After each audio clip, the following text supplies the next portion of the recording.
Good morning students, welcome to BMT YouTube channel. BBA third year students, the topic today that we are going to discuss in today's lecture is problems related to EDP.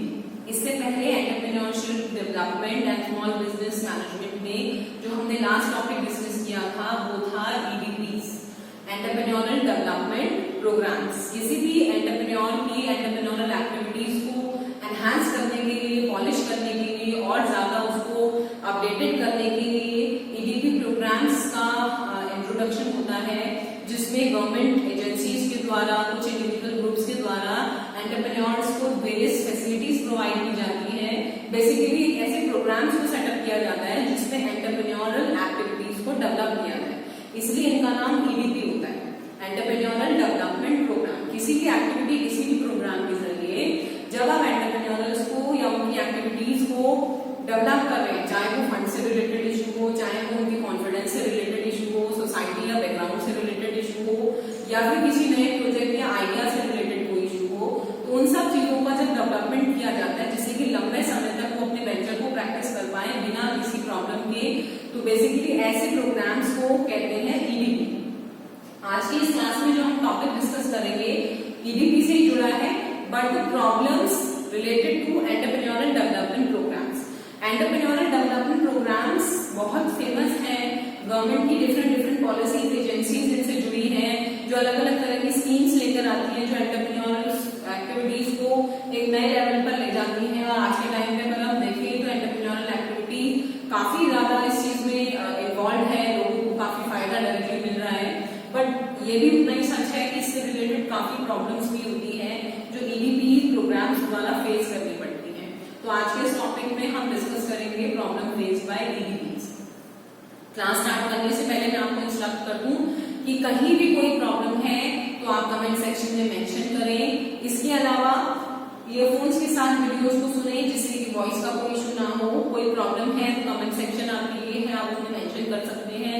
अपनी attendance mark करने के लिए आप नीचे mention करें अपना नाम, और इस वीडियो की लिंक के साथ नोट्स अटैच होते हैं तो आप उनको फॉलो कर सकते हैं वर्ड टू वर्ड कंटेंट को समझने के लिए। और सबसे इम्पोर्टेंट थिंग, अगर आप कॉन्सेप्ट समझना चाहते हैं बच्चों तो आपको वीडियो लास्ट तक देखनी है, जिससे कि कंप्लीट कॉन्सेप्ट आप समझ पाए in terms of my language. चलिए, सबसे पहला जो टॉपिक है आज हम स्टार्ट करेंगे problems of entrepreneurial development program. क्या क्या प्रॉब्लम है, किन वजह से वो प्रॉब्लम्स इमर्ज होती है, वो हमें पता होनी चाहिए। No policy at national level. भाई जैसा मैंने बताया कि एंटरप्रेन्योरल डेवलपमेंट प्रोग्राम्स की अलग अलग पॉलिसी स्कीम्स होती हैं जो गवर्नमेंट टाइम टू टाइम लेकर आती है एंटरप्रेन्योरल को डायरेक्टली बेनिफिट करने के लिए। मगर यहाँ सबसे पहली प्रॉब्लम है कि no policy at national level. National level पर इस तरह की कोई पॉलिसी नहीं बनी है। मतलब दो government of India is fully aware about the importance of entrepreneurial development, yet we do not have a national policy of entrepreneurship. ये उतना ही सच है कि जो हमारी गवर्नमेंट है वो बहुत अवेयर है, एंटरप्रेन्योरल डेवलपमेंट को लेकर एक्टिव भी है, अवेयर भी है, मगर ये उतना ही साथ साथ सच है कि इस तरह की कोई नेशनल पॉलिसी नहीं है। It is expected that government will formulate and enforce a policy aimed at promoting balanced regional development of various area through promotion of entrepreneur. ऐसा एक्सपेक्ट किया जाता है कि गवर्नमेंट इस तरह की फॉर्मुलेशन या पॉलिसीज लेकर आएगी जिससे कि हम बैलेंस रीजनल डेवलपमेंट ले पाए। कि बैलेंस रीजनल डेवलपमेंट कब आए? जब एक नेशनल पॉलिसी बनाई जाएगी एंटरप्रेन्योर्स के लिए। भाई अपने लेवल पर एक पर्टिकुलर ग्रुप में, एक पर्टिकुलर रीजन में अगर आप डेवलपमेंट प्रोग्राम्स या स्कीम्स को प्रोवाइड कर रहे हैं बट नेशनल लेवल पर वो मिसिंग है, तो ये अपने आप में एक बड़ी प्रॉब्लम है, जिसकी वजह से रीजनल इम्बैलेंसेस भी आ जाते हैं और प्रमोशन जो है एंटरप्रेन्योर्स का वो उतना नहीं हो पाएगा। अगर नेशनल लेवल तक की पॉलिसी बन जाती है तो सबसे पहले तो बैलेंस रीजनल डेवलपमेंट सामने दिखेगा और एंटरप्रेन्योरल प्रमोशन भी हो पाएगा। दूसरी प्रॉब्लम क्या कहती है? Problem at pre training phase. Pre training phase में प्रॉब्लम फेस करनी पड़ती है। प्री ट्रेनिंग फेज एक होता है पोस्ट ट्रेनिंग के बाद, जब आपने एंटरप्रेन्योरल रिलेटेड एक्टिविटीज को स्टार्टअप किया, लोगों को ट्रेन करने की कोशिश करी, तो उससे पहले की प्रॉब्लम्स और उसके बाद की प्रॉब्लम्स। तो यहाँ पर प्री ट्रेनिंग फेज में क्या प्रॉब्लम आती है? Various problems are faced in this phase, identification of business opportunity, finding and locating target group, selection of trainee and trainers. Problems जो पहले होती है करने में प्रॉब्लम है, क्योंकि हमें एक ऐसा एक्सपर्ट माइंड चाहिए होता है या फिर हमें इस तरह का गाइडेंस चाहिए होता है जिसमें कि हम एक अच्छी बिजनेस अपॉर्चुनिटीज को आइडेंटिफाई कर लें। मगर ये ईडीपी की प्रॉब्लम है कि लोग इस तरह की अपॉर्चुनिटीज को आइडेंटिफाई नहीं कर पाते हैं। इसके अलावा टारगेटेड ग्रुप नहीं मिल पाते हैं कि हमें इस तरह की ईडीपी प्रोग्राम को जिन ग्रुप्स के ऊपर चलाना है वो टारगेटेड ग्रुप हमें कहाँ मिलेंगे या किस तरह से उनका सर्वे करके उन्हें टारगेट किया जाए वो ढूंढना मुश्किल हो जाता है, और एक अच्छा ट्रेनर ढूंढना भी मुश्किल हो जाता है ईडीपी प्रोग्राम्स को चलाने के समय। तो ये भी एक इम्पोर्टेंट प्रॉब्लम है। Next is over estimation of trainings. Under EDPs it is assured that trainees have aptitude for self-employment and training will motivate them and enable the trainees in successful setting. Their agencies thus overestimate the aptitude and capability of the youth. On the other hand, the EDP do not impart sufficient training and other financial institutions are not prepared to finance these risky enterprises that they will set up. Over estimation और training का मतलब क्या होता है कि entrepreneurial development programme का objective ये होता है, ये उद्देश्य होता है कि जो लोग अपना एक नया बिजनेस, नया वेंचर स्टार्ट करना चाहते हैं, जिनके अंदर इस तरह की कैपेबिलिटीज हैं और चीजों से वो जुड़े हैं, उनके अंदर ऐसे कैलिबर है, तो हम उनको और ज्यादा पॉलिश कर देंगे जिससे कि वो इस चीज के अंदर और बेहतर हो जाए। तो ये कॉन्सेप्ट के साथ उनको ट्रेनिंग दी जाती है। मगर होता क्या है कि जो यंग यूथ है उसके ऊपर ओवर एस्टिमेशन लगा दिया जाता है। बैंक्स को भी लगता है कि भाई ऐसे रिस्की एंटरप्राइज में पैसा देना मुश्किल है। Thus, one hand EDP do not impart sufficient training and the other financial institutions are not prepared to finance the risky enterprise set up by not so competent entrepreneur. क्योंकि अगर हम ट्रेनियर्स को over estimate कर लेते हैं, वो उतना ज्यादा उनके अंदर कैलिबर नहीं होता है, रिस्क नहीं लेना चाहते हैं, तो बैंक्स भी उनको लोन देने के लिए इतनी जल्दी प्रिपेयर नहीं हो पाते हैं। क्योंकि ईडीपी का मतलब है कि आप 90% बेहतर है, आपको 100% बेहतर कर देंगे। मगर अगर आप सोच रहे हैं कि शुरू से हम आपको स्टार्ट करें सारी चीजें, क्योंकि लोग ये सोच लेते हैं कि भाई कोई ट्रेनिंग हो रही है तो हमें तो पूरा आपके ऊपर डिपेंड होना है, जबकि ईडीपी का कॉन्सेप्ट ये है कि जिसके अंदर पहले से क्षमता है उसे और बेहतर करना है। तो ये प्रॉब्लम सामने आती है। Duration of EDP. An attempt is made during the conduct of EDP to prepare the entrepreneur to various problems they will encounter while setting up the business. Duration of EDP is 4 to 6 months, which is too short period initial basic managerial skills of entrepreneur. The very objective is to develop and strengthen the entrepreneurial quality and motivation is defeated. Basically EDP का motive होता है कि भाई आने वाले समय में अगर कोई बिजनेस स्टार्ट कर रहा है तो वो किस किस तरह की प्रॉब्लम्स को फेस करेगा, तो वो प्रॉब्लम्स को फेस करने से के लिए उसको एक फाइटर ट्रेनिंग दी जाती है कि भाई आप किस तरह से प्रॉब्लम्स को फेस करेंगे, आप किस तरह से एनकरेज हो सकते हैं आप। तो इसका जो ड्यूरेशन होता है वो 4 to 6 वीक्स का होता है। बट प्रॉब्लम क्या है कि ये जो समय होता है ये लोगों की मैनेजमेंट स्किल्स को जानने, पहचानने में और फर्निश करने में चली जाती है। तो आगे की चीजें उतनी अच्छे से लोग डेवलप नहीं कर पाते हैं अपने अंदर, या जितना चाहते हैं तो नहीं हो पाता है, क्योंकि उसका ड्यूरेशन भी 4 से 6 हफ्तों का होता है, जिसमें मैनेजर स्किल्स और ये जो मोटिवेशन आप लोगों के अंदर लाना चाहते हैं वो जो एक ऑब्जेक्टिव होता है वो नहीं पूरा होता है। समय लगता है बट समय होता नहीं है, तो ये भी एक प्रॉब्लम है। Next is non availability of infrastructure facility. ये तो सभी ईडीपी प्रोग्राम का जितने भी स्कीम्स हैं उसमें कहीं ना कहीं इशू रहता है। कोई prior planning is not done for conduct EDP. EDP is conducted in rural and backward area. Lack of financial infrastructure facilities, proper classroom, guest teachers, boards, logging, बहुत प्रॉब्लम्स इस तरह की रहती है कि इंफ्रास्ट्रक्चर की दिक्कत है। ईडीपीज अगर किसी रूरल एरिया में चल रही है तो वहां पर तो प्रॉपर क्लासरूम्स भी नहीं होते हैं, स्पीकर्स नहीं होते हैं, लॉगिंग नहीं होती है, लोग बैठने तक को वहां पर प्रॉपरली मैनेज नहीं हो पाते हैं, तो इंफ्रास्ट्रक्चर ही नहीं है। मोटिव बहुत अच्छा है, लोग चाहते भी हैं करना, मगर जब इंफ्रास्ट्रक्चर की कमी होगी कि फॉर एग्जाम्पल मैं आपको पढ़ाना चाह रही हूँ, आप पढ़ना चाह रहे हैं, अगर हमारे पास ये अच्छा सेटअप नहीं होगा तो ऑब्वियसली बात है हम चीज को कैसे कंटिन्यू कर पाएंगे।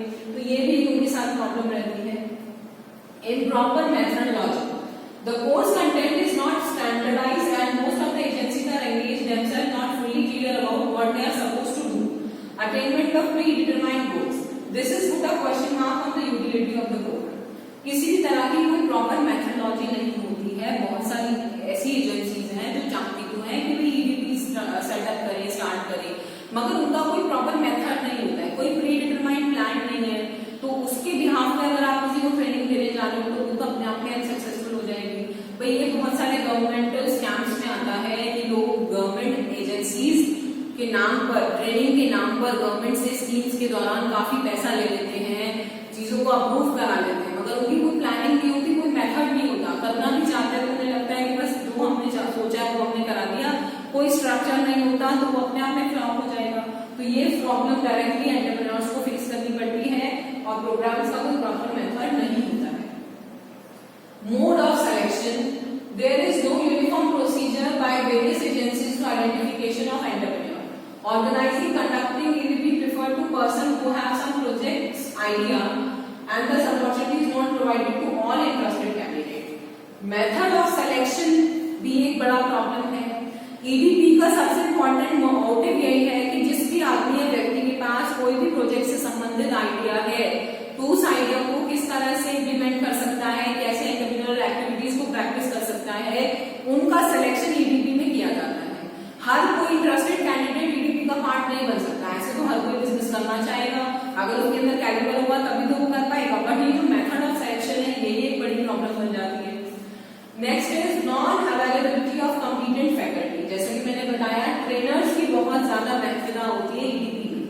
भाई आप पहले से कॉम्पिटेंट हैं, चीजें आपको समझ पता है, बट कोई समझाने वाला अगर मिल जाए या उस फील्ड में एक्सपर्टाइज हो वो पर्सन, कि अगर मैं आपको कोई लेक्चर समझा रही हूँ, कोई टॉपिक आपसे आज डिस्कस कर रही हूँ, अगर मुझे इसकी कोई प्रीवियस नॉलेज नहीं होगी तो जो बेसिकली एक्सपर्टाइज फैकल्टी है, जो कॉम्पिटेंट फैकल्टी है, उसकी क्या वैल्यू। तो ये बहुत जरूरी है कि जब हम स्मॉल क्लासेस लें, स्मॉल टाउन्स में, बैकवर्ड एरिया में, तो वहां पर एक प्रॉब्लम आती है कि कॉम्पिटेंट फैकल्टी नहीं मिल पाती है। Poor response for financial institution. EDP programs चलाने के लिए देखिए पैसे की जरूरत तो पड़ेगी, गवर्नमेंट एक लिमिट तक स्कीम्स में पैसा इन्वॉल्व करती है, बट जरूरी नहीं है कि उसी पैसे से जो स्कीम है, वो प्रोग्राम है, जो ट्रेनिंग है, वो पूरी हो पाए। Financial institutions are not able to offer security for the grant of loan. Banks are not prepared to pay with the public money and hence they impose various conditions on the grant of loan.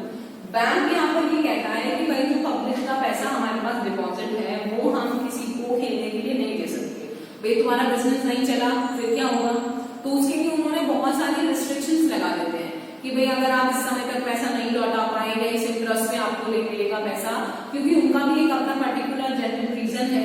तो ये एक problem EDP पे आ जाती है। Those entrepreneurs who fails to comply with the conditions are not able to get loans, hence their dreams of setting their own enterprise scatter। भाई इसी वजह से क्या होता है कि अगर लोग जो ये सोचते हैं, सपना लेते हैं कि मेरा अपना खुद का एंटरप्राइज खुलेगा, तो स्कैटर हो जाता है, तो लोन नहीं मिलेगा, फंड्स अरेंज नहीं होंगे या डिफरेंट तरह की प्रॉब्लम्स में होंगी लोन सैंक्शन कराने में, तो कैसे करा पाएंगे। Are not able to get loans, has their dreams of setting up a scattered, helpful attitude of lending institution will go a long way stimulating climate। अगर आप चाहते हैं कि एंटरप्रेन्योरियल क्लाइमेट सेटअप हो तो आपको एक हेल्पफुल उसको चलाना होगा जिससे कि लोग आसानी से लोन सैंक्शन करा पाए, अदरवाइज इस तरह की जो EDP की प्रॉब्लम है वो लोगों के साथ जुड़ती चली जाती है। तो स्टूडेंट आज के बहुत छोटा सा टॉपिक मैं आज ये लेके आई थी जिससे कि आप EDP के कॉन्सेप्ट को और उससे संबंधित प्रॉब्लम्स को समझ सकें।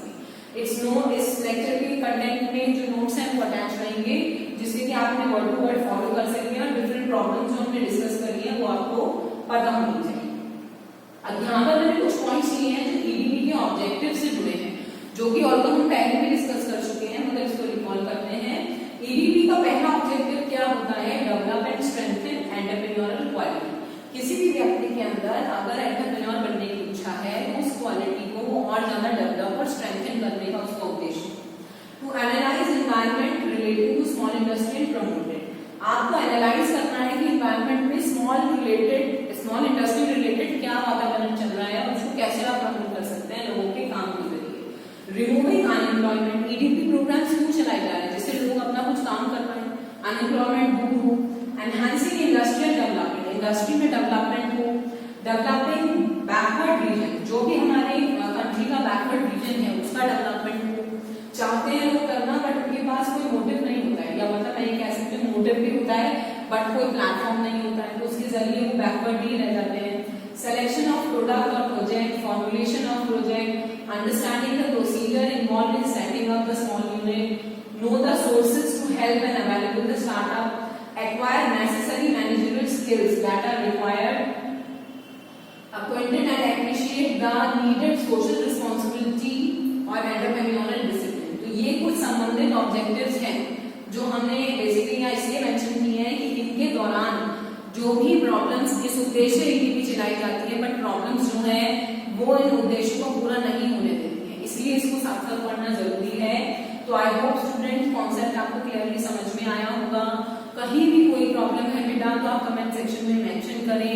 कंटेंट से रिलेटेड कोई भी प्रॉब्लम है तो आप इस लेक्चर से जुड़े नोट्स को फॉलो कर सकते हैं जो यहाँ मेंशन है, क्योंकि entrepreneur is regarded as a person with strong vision, sustainability to be a risk, he is regarded as a plug to transform the economic scenario. एक एंटरप्रेन्योर बेसिकली एक ऐसा व्यक्ति माना जाता है जिसका विजन बहुत स्ट्रॉन्ग होना चाहिए, जो सोसाइटी में एक चेंज लाने के लिए रिस्पॉन्सिबल होता है।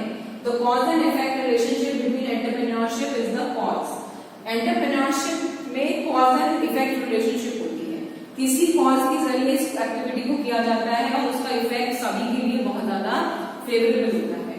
तो इसको वर्ड टू वर्ड आपको समझना होगा। अगर कोई एंटरप्रेन्योर ट्रेंड है तो वो एक आइडल बन सकता है सबके लिए कि भाई मैं कुछ इच्छा रखती थी, मेरे अंदर कोई मोटिव था, मुझे प्रोत्साहन मिला, मुझे प्लेटफॉर्म मिला, चीजें समझने की क्षमता मेरे अंदर आई, तो मैं दूसरों के लिए भी एक उदाहरण बन सकती हूँ। तो ईडीपी प्रोग्राम भी इसलिए चलाए जाते हैं कि लोगों के पास कॉन्सेप्ट तो है बट पैसे की कमी की वजह से या फिर सपोर्ट की कमी की वजह से वो अपनी जो कला है, जो उनके अंदर एक खासियत है, वो दूसरों के सामने नहीं ला पाते।